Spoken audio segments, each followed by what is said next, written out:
Hi, Jamie from Green to 100 again, and this is our third video in a series of creating deeper connection with your horse with the time you already spend at the barn.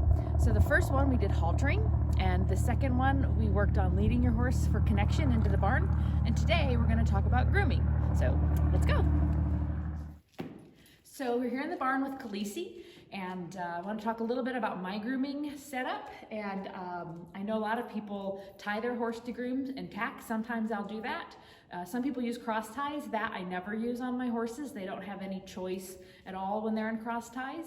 But what I prefer is to give them the most choice to work with me as possible, and that would be ground tying or just kind of loosely having the rope around my arm as we're getting more advanced at the ability to ground tie. The ability to ground tie is super handy all the time. I use it a lot, and the more you work on it, just the better it will get over time and the more reliable it'll be. So the first thing I'm going to do is ask Khaleesi to get into a spot that I want to work. She's pretty close, but I want her behind this wooden line in the floor, so I'm just going to ask her to back up. And that's enough.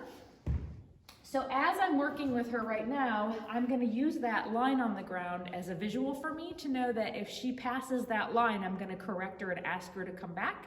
And in the meantime, I'd like her to just stand still while I am able to brush her. So we'll see how she does with this today. And as she moves, I'll just say, oh, can you just come back? And just stand there for me, thanks.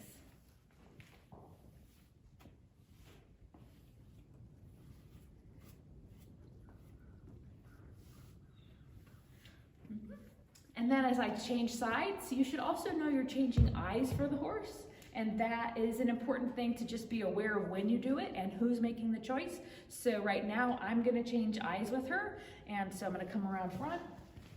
Sometimes I need to use my hand a little bit just to let her know that's where I'm going.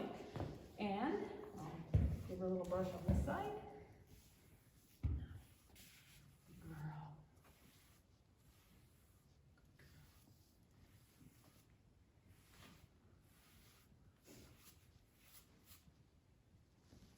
And that's probably good for today. So the next thing I want to do is pick out her feet, and we'll go over on the other side and see how that works.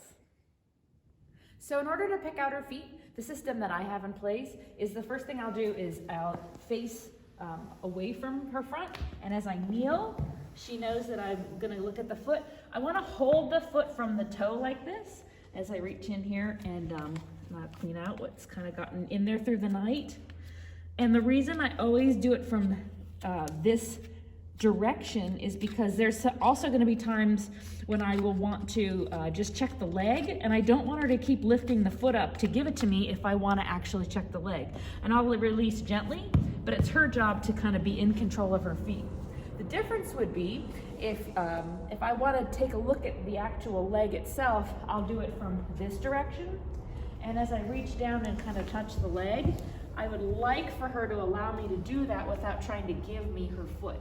So in our language and understanding, if I'm facing this way, I'm going to be maybe checking the leg. But if I turn around this direction, I actually want her to give me that foot, to lift it up for me. Like that. And then I'll let it down. And that's how I'll work on her feet, each one of them. And again, I like to do it with her ground tied so that she's asked to participate and not just kind of tied up. And if she needs to move her feet or rebalance, then she has the ability to do that. That's important to me. And then I'll go through the process to ask her to stand still. And eventually, the more you just keep doing that conversation, the more they will just stand for you. And that's a much better way also to work with your farrier. You can hold your horse with the farrier, but to know that your horse will stand still while she's being worked on because she understands when she's being asked that is a really great tool to have in your toolbox. Thanks for watching this short video on the way that I groom and start my day with my horse. I hope you've enjoyed it, and you can check out the other two videos that have to do with haltering in the field and leading in, and we'll go into tacking the next time, so stay tuned for that. And as always, check out Naughty Girls for the halters and leads that I use. They're a big part of my program. Having the right tools is really important. And my blog, Green to 100, always something about musings along with the journey of better horsemanship that I'm learning. So I hope you have a great day. And enjoy your horses, and I'll see you next time.